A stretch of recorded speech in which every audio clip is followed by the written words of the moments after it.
Several years back, the Kenyan entertainment industry was always predictable, and the East African audience never paid attention to local dance competitions.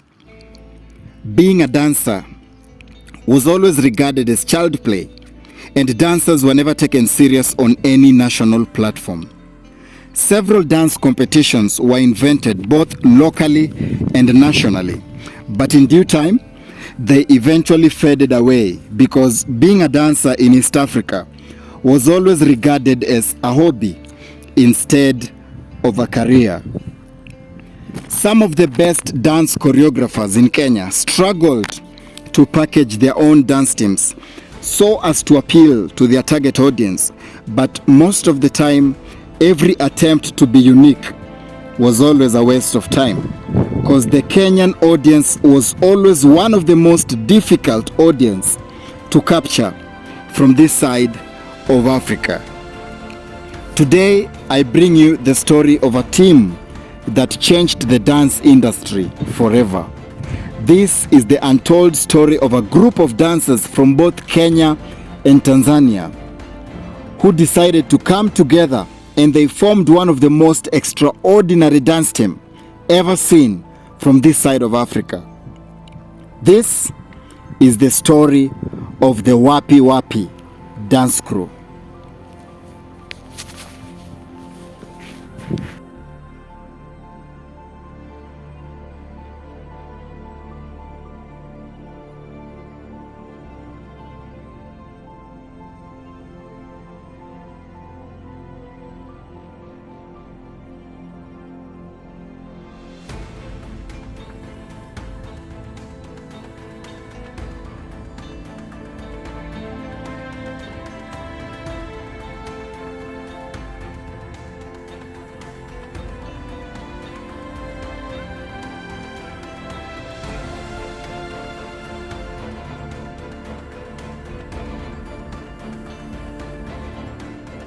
During Sakata Season 1, the Wapi dance crew was still invisible to the East African audience, simply because the Wapi crew did not participate in the Season 1 of Sakata Mashariki dance battle.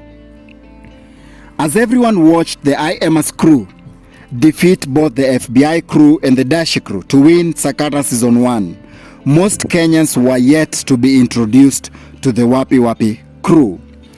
But immediately after Sakata Season 1, it took exactly 1 year for Citizen Television to introduce the Season 2 of Sakata Dance Battle.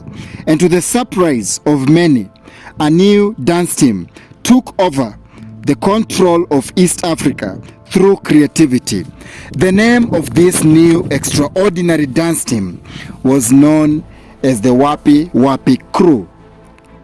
The auditions of Sakata Season 2 were held at the Go Down Arts Center on your way to South B, just before you cross over to the industrial area prisons, and that's the day I met the Wapi crew for the first time in my life. One thing about me is that I always move around the country following the story of extraordinary dance teams behind the scenes, and I've been doing this for several years.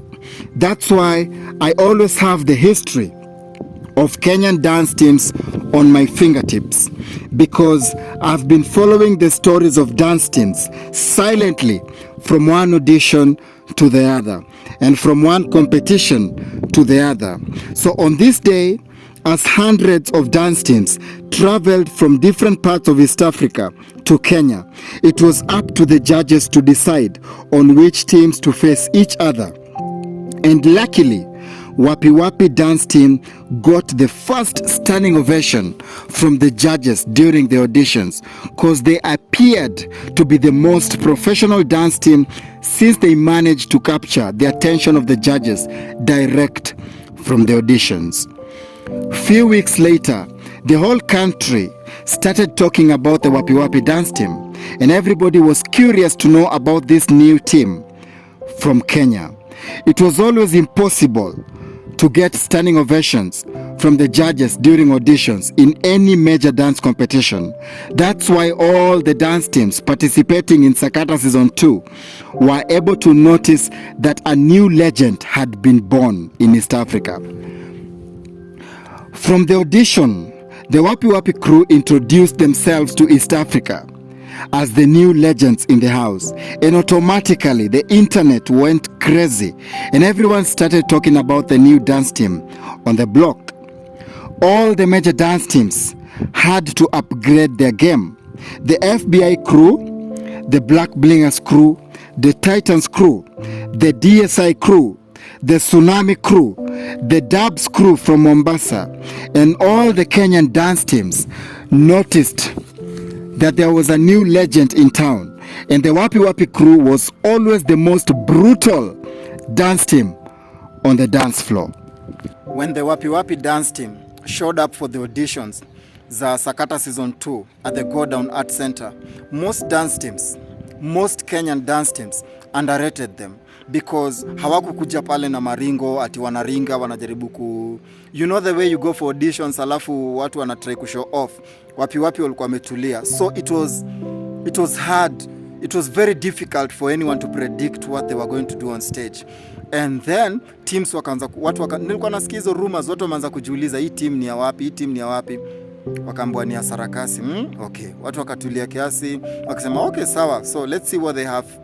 Na kuambia when those boys stepped on stage, shock on these teams. Na kuambia shock on every team. They were the first team kupata standing ovation hapo kwa auditions.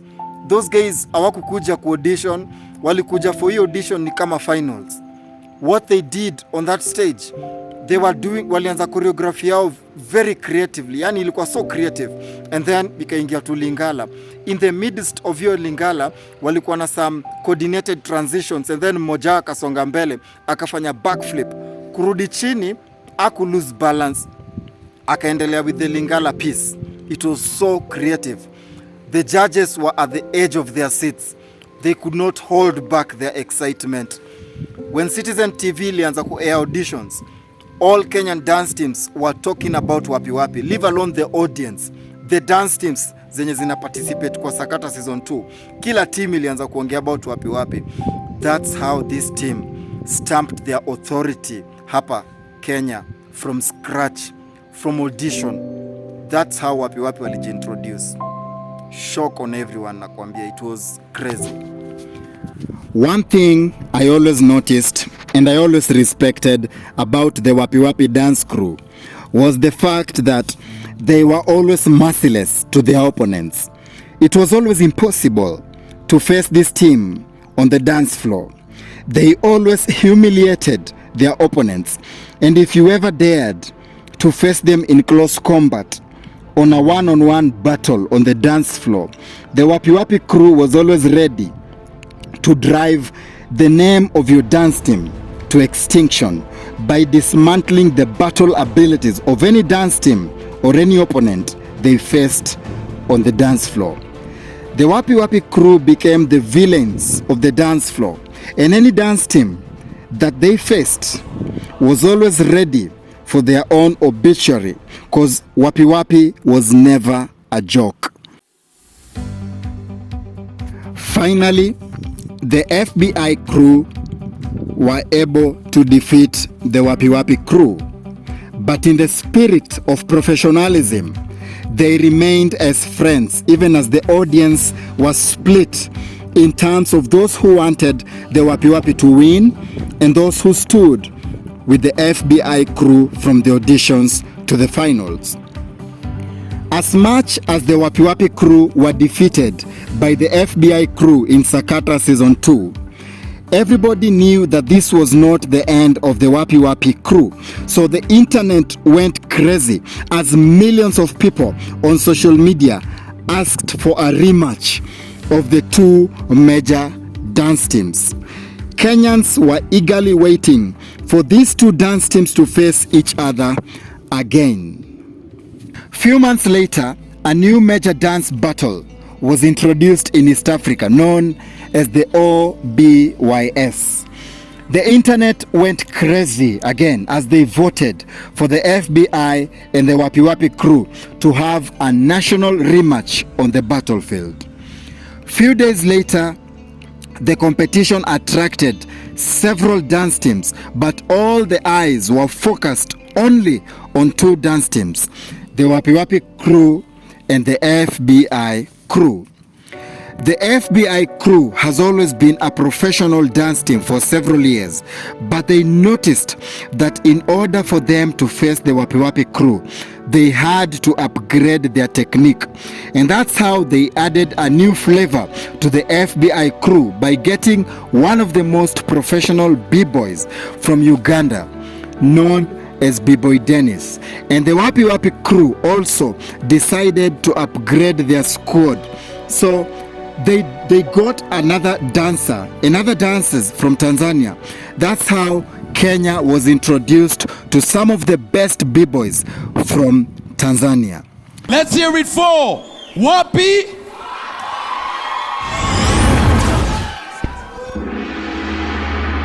Ladies and gentlemen, Wapi Wapi crew.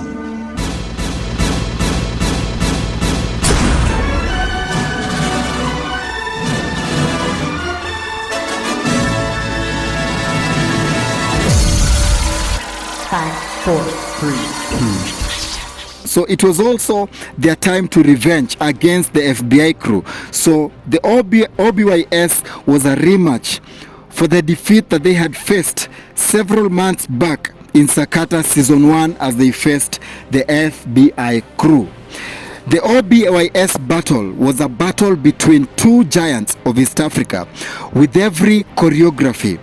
These two teams captured the imagination of East Africa from all dimensions of creativity. Finally, for the first time in the history of Kenya, the Wapi Wapi crew defeated the FBI crew on a national dance battle at the Impala ground during the finals of the OBYS, and they were crowned as the new champions of East Africa.